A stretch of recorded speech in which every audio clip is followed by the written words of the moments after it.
Hello and welcome to my first guide video. Today I want to talk about the Yondar God Queen.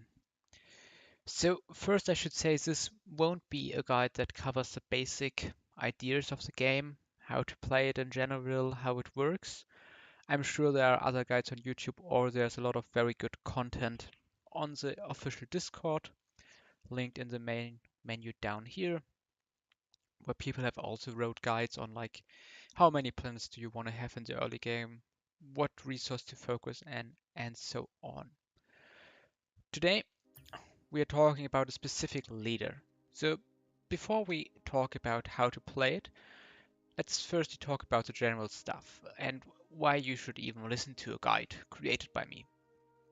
At this point I've played 214 PvP games, all played in the community around the official server, and scored slightly below 60% win rate, and roughly 90% of my games are in the top half.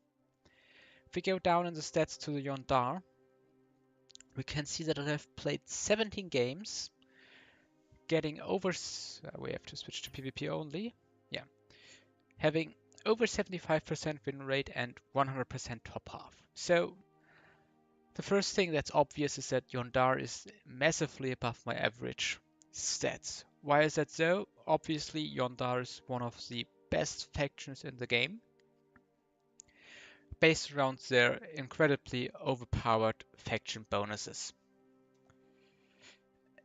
It's important to understand that the God Queen is most likely the worst out of all the Yondar leaders. While my stats are still looking extremely good on it, I would claim that in general, the God Queen is most likely slightly below the average power of a leader.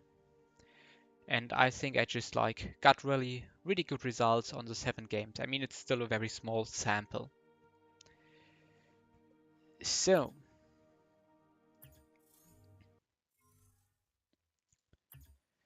let's talk about the God Queen and her advantages. First thing, why is the God Queen considered so bad? Well, there's one big point, and that's her agenda, called Glory, and it grants 40 XP for earning a council title. As a council title, everything is counted that's voted for in the council, as well as the region title for getting or for holding Nexus when the counter reaches 0 turns until the next council. So, this means that if you don't win titles because the game is not going well, you will be thrown back immensely. You won't have any XP, you won't level up, you will miss a lot of the very powerful bonuses that Yondar has, and you will be stuck mostly with maybe even the downsides. So this is very problematic because the comeback chance of the God Queen is very little. I also recently had a game where my start was just very unlucky and I just always just missed out on things by small margins. And without titles, you are falling behind rapidly. Of course, the opposite is also true. Like if you can win titles, you actually become the agenda is like even then it's not overpowered. That's also another problem. If you get titles, you're not like immediately like the XP leader. You will still get out XP'd by many other agendas.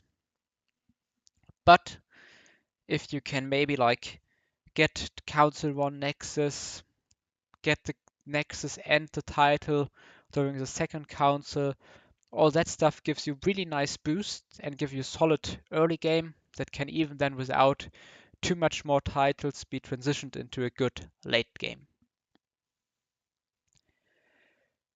So this agenda is probably the biggest negative about her. Let's look down at the edicts, and we have Favor and Majesty. Majesty, first of all, is the ultimate and is incredibly powerful because getting 3 victory points that cannot be stolen or anything else is definitely above average. There are some other leaders that have like completely game-changing ultimates, but this still gives you a good amount of points. Sadly, out of experience, I can say that normally players can maybe get this ultimate off once in most games. Maybe if a game goes to like 48 turns, you can maybe pull it off twice or maybe even 3 times. But these extra SP are normally very good, especially because the faction ultimate adds 4 ships to all of your fleets in US systems. It's also a very decent one, so you can either pick this and go for like a Hail Mary on Nexus if you can't win, and if you're an elite, Majesty is just a great ultimate to close out the game. So while we won't be able to play this a lot, it's a good card. It's a good edict. The other one, the Unique Leader Edict, is more difficult. It gains you 5 support and 10 materials, paying 2 zeal for it. And this is, I would claim, decent because Yondar has struggles getting materials early on. This really allows you to not get stuck. So it's really important, but it's also not incredibly powerful. Because in the end, we will get to Zeal, and Zeal is a very, very strong resource. So giving it up is not that good. And now we get the biggest positive about the God Queen itself. And that's the extra starting edict. The God Queen starts every game with 3 construction edicts. That's basically only beaten by the Turtwan Monolist and tied by a few other leaders. But basically 3 construction means that you will be able to build up your planets quicker and more consistently. And in the end, this is most likely even the best extra edict you can get. How this plays into our game plan, we will talk about later. Now, at the point of edicts, we can go to starting edicts. This is also maybe something not everybody knows, but basically every faction, Killik is a little bit more complicated, but every faction starts the game with 1 copy of every base edict, plus their faction edict, plus an additional construction edict. And then every faction has exactly 1 edict that pushes them into a certain direction. For example, we have the culture edict for Yondar. If you go over to Turtwan, for example, they have an extra construction edict. Yun-E have a second politic, and so on. Then with Yondar, we have an extra culture edict. That's extremely useful because culture generates zeal for us, as we will see soon. Also, culture generates victory points and means that we have due to the second culture edict, we will have stronger culture game than most other factions. And we will probably, in an average game, get at least, I would say, 15 to 25 SP off of culture, which is also a very nice factor in pushing our faction to the victory. Then we have Holy Warriors, which allows us for 1 zeal to add 1 ship to all of our fleets that are not in combat. This is also an incredibly powerful edict, because basically reinforcing fleets without needing to spend time at a shipyard, at a planet of yours, getting new ships in, is great. And we can use this either to defend against early pushes, so we don't need to be like super defensive and scared because we can always Holy War and be one of the strongest early forces. And it also allows us to be slightly offensive, maybe attack one of our neighbors or get an early Nexus.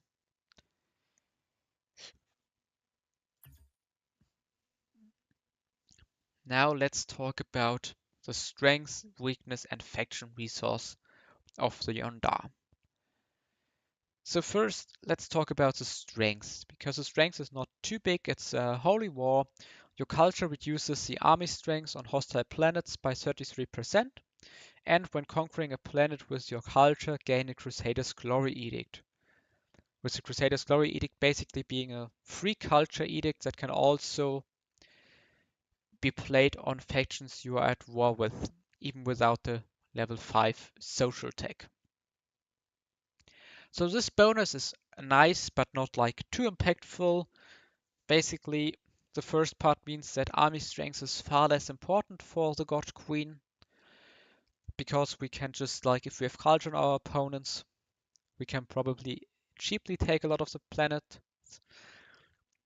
It also means that in the early game, while most factions will lose ships while taking new planets, as a Yondar player you can mostly stay on your can mostly take planets for free, because if you have culture on them, the default planet goes from 2 army strengths to 1, which then can be taken without destroying any of your ships. Crusader Glory's Edict is also very nice because it means that we need to do less planning on which planets to take early. We can just culture the best planet at the point. And if there's maybe another player, like if we then need the planet to build on it, we can just take it and transition the culture to another point. It also has some nice ability to be combined with some of the techs, like if you get one science, for example, where every time you culture a player you have not cultured or you don't have any culture on currently, then you can use Crusader's Glory to basically use the culture you spent in the early game to still play that on one of or multiple of your opponents. So all in all, these are nice bonuses. They can be slightly used, but this is nothing you can really play around. Let's go about the weakness. It's feudal. Your planetary material income is reduced by 33%. It's important to say that this is probably one of the biggest, if not the biggest weakness in the game. Reduction by 33% is brutal and means that we will have a very hard time going materials on Yondar. And I would say probably in 9 out of 10 games, you should mostly ignore your material production, at least the material production from planets, because this weakness is just too big to really go into it.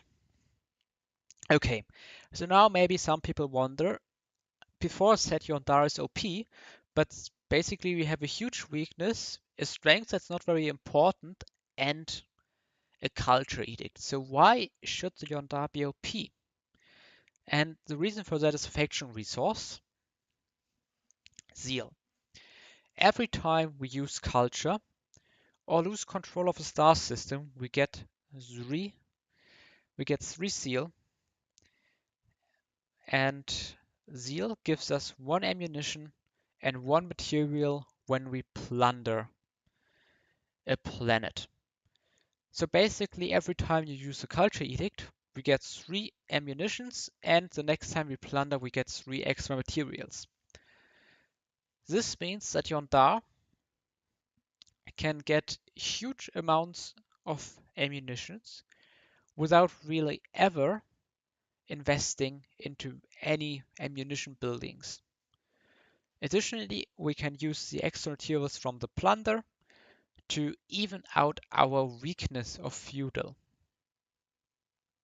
Now there's one slight downside. Whenever we conquer a planet, we lose 20% of our zeal.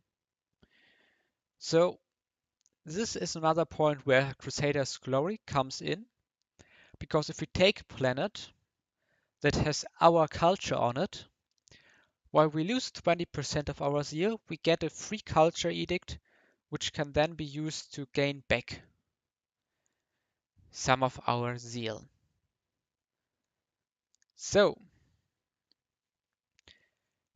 this is very powerful, and especially when you try it out in games, you will quickly realize that it's just free ammunitions in general is probably one of the, if not the strongest effect in the game for a faction to have. So let's load into the game and talk about one more thing, and that's the traits. So the God Queen has probably one of the most interesting trait decisions. For the first level up, we have the choice between Militarist, Xenophobe, and Spiritualist. In general, on the God Queen, I would say a Militarist is the best choice, because it basically improves the free ammunitions we get from Zeal, because now we get 1.15 ammunitions per Zeal. And additional army strength is also very nice if we want to go a little bit more aggressive, and as a Yondar God Queen you will be partly forced into sometimes making aggressive maneuvers. Still, Xenophobe and Spiritualist are very decent traits. Spiritualist, for example, is in general also a very strong trait, because an extra culture edict is just extremely powerful, means that you can often get maybe like 8 additional points during a game if you do everything correctly, or maybe 5 to 8. So why don't we pick this with the God Queen? The reason is that it's just very hard if you have too much culture and you also want to have a certain fleet strength. Paying like a 15 plus support for culture edict is just too expensive. Therefore, you will often have to skip the additional culture edict, and unless you have a start where you feel like you will have far too much support, in general I would leave this out and go for Militarist or Xenophobe. But it's still important to know that this is here, and maybe if there's a game where you feel like you will be contested a lot in the culture department, go for Spiritualist, and it saves you support and makes you very likely to get first in culture every council. So then there's Xenophobe. This is definitely like the off-meta pick, I would say. In all my 7 games I never picked this, but I think it's pickable in scenarios where either you are very late to level up and you already spotted that there's a title for most support on one planet. Then basically getting the ability to get 4 extra support on your home planet is extremely powerful and should be considered. Also, if you don't have any planets that grant you support around you, this is also a great way to guarantee that you will have enough support during the game, and that you maybe don't have to overextend to a planet that you cannot realistically defend. So, still, I would say at least 50% of your games you want to go Militarist. And then this level up in general should come around the first council. So make sure to make like on average like 3 actions per turn, and then you will level up to level 2 roughly around the first council. Normally, because you do more than 3 actions, you will actually level up like on turn 7. Late level up is turn 8. And as I said, if you feel like you don't need the level up, you can delay the level up to see if maybe Xenophobe is useful for a title. So then we get to level 3. A Liberated Pharaoh. Just a terrible trait in my opinion. The extra support can be nice in theory, but I don't think it's good enough, and normally you have like decent support already around. And then we have Navy Chaplains. This is probably one of the other reasons why Yondar is OP. The Militant is just a great ship, getting extra strength for 10% of your zeal, making it an amazing replacement for the battleship. But there's also Divine Right that gives you just 15 zeal. So most people, I think, take Naval Chaplains, but actually recently I started picking Divine Right because I personally feel like the 15 zeal give you like an immediate power spike, and the God Queen with her unique edict has far less access to zeal than most of the other Yondar leaders. So, especially if you have not picked Spiritualist, I feel like Navy Chaplains will only be a slight upgrade above the battleship, and it's better to take the immediate power up by taking Divine Right. It allows you to build at least 3 extra battleships and immediately strengthen your core. Also, the problem is normally when you reach level 3, often you are not in a position where you have free ammunition. So you either have to wait, build up more zeal, get new ammunition buildings to then even build Navy Chaplains, or you have to delete one of your existing fleets. So the actual power spike of Navy Chaplains is much later than the power spike of this 15 zeal. And as we talked about it before, Yondar God Queen needs to win titles early to be relevant in the game. So we take the 15 zeal to be stronger early on. Then we reach level 4. This is somewhat of a difficult decision to make here. We have Shadow Council, Imperium, and Exalted Ruler. None of these traits is like so powerful that it's a must pick. And I can personally see myself picking all 3 of this. I probably rank Shadow Council slightly lower than Imperium and Exalted Ruler, and probably even Imperium above Exalted Ruler. But in a recent game I picked Exalted Ruler, especially useful if there are like titles that are won by having the most resource production of a certain type. Imperium is great if you are very active with your military. And Shadow Council is very useful if you have found a good plot and sparkle that in a little bit, but in general I wouldn't consider myself an espionage expert, so I just haven't tried this that much, but I don't think it's a bad choice. So now we get to the super late game, because God Queen gets to level 5 very late. So what to pick here? First of all, let's talk about the off-meta pick that I think is rarely, but not always, a no-go. So Scripture Archive gives you 1+ science every time you get any amount of zeal. So basically every time you play the Culture Edict or you lose a planet. As we get this so late, I would say this is rarely something to go for, but in a recent game I felt like I didn't need the monument, I felt like I wouldn't be fighting, so I wouldn't need Divine Vessel as well. So I took this just because it's a bonus that always exists. No matter your position, you will get some free science. Not a lot, it's not really like the average level 5 power level, but it's sometimes just something you can pick that actually is useful if the other 2 options make you feel like you won't be able to use them. So let's talk about the Celestial Palace. This is a mega structure for 90 materials, giving you 3 victory points and 10 zeal.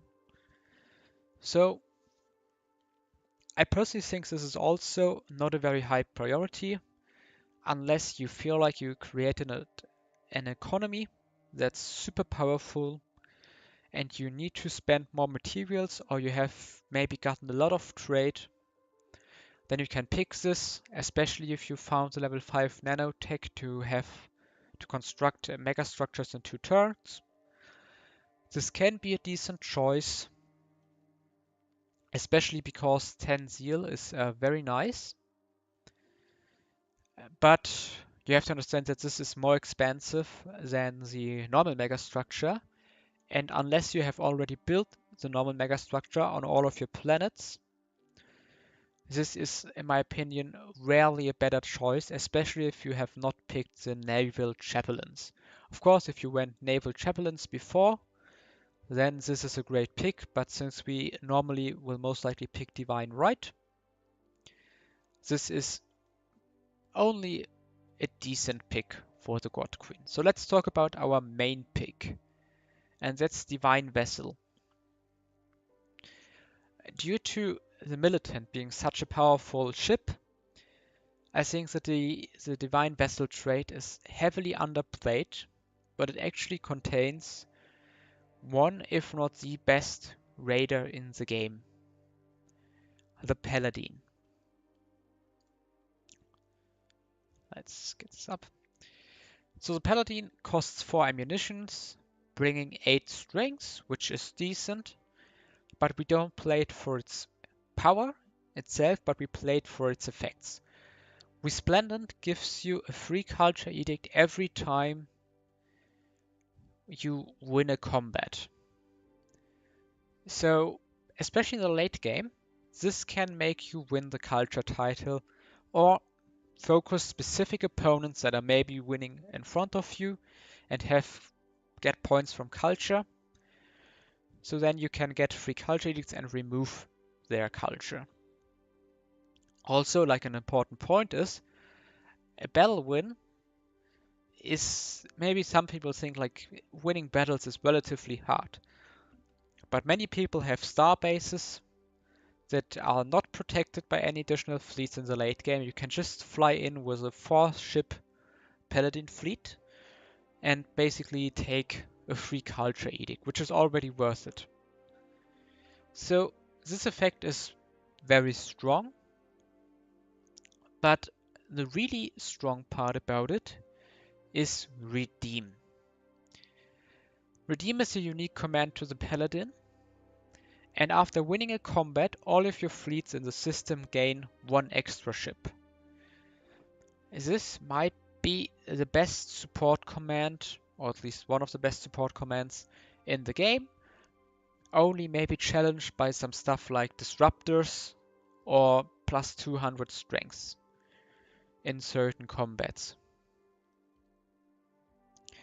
This command means that if we have any good screening combat roll, for our main fleet, we can just add 2 paladins to maybe a fleet of 2 capital ships. In the best case, we have the military tradition command on them, giving them plus 20% combat strength and screening.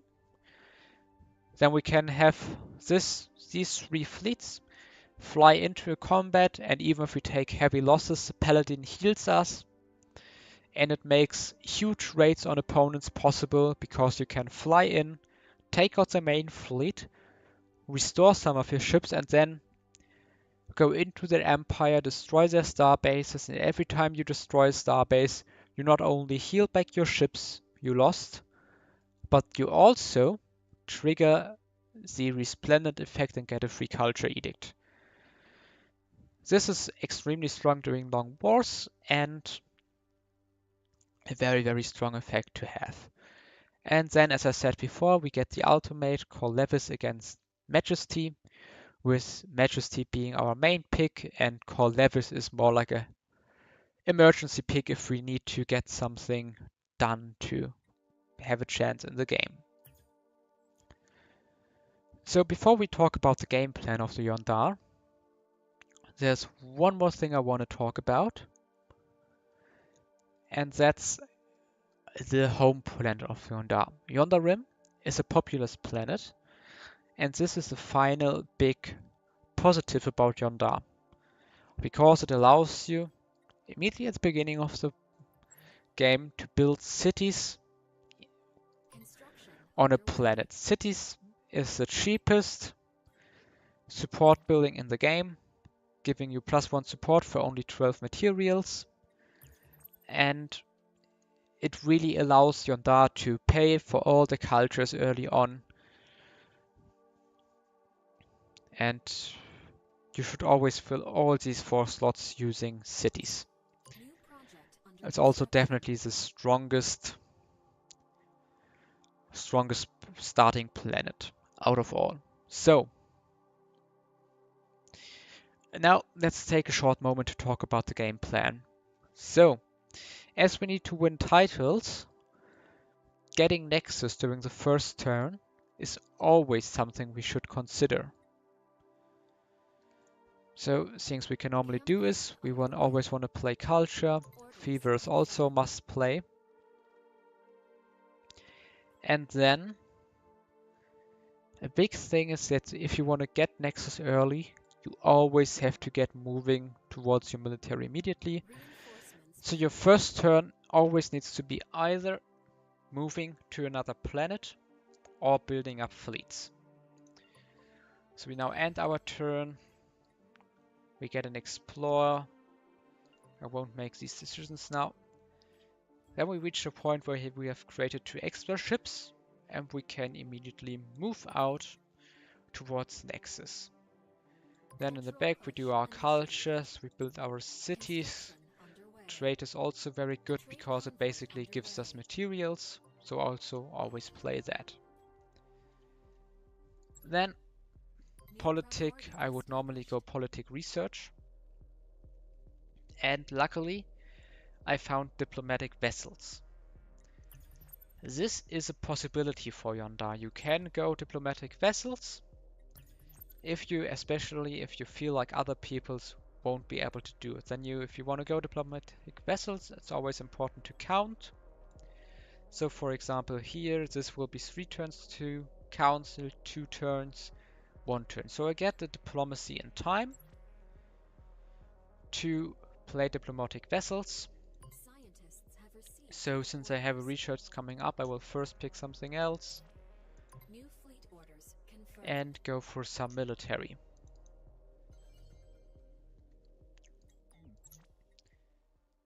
No, we can pick it. This is a Crusader's Glory Edict we talked about already.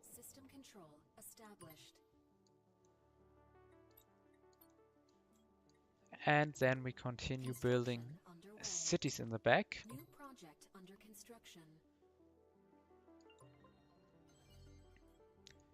And now we can move in, pick up Fever,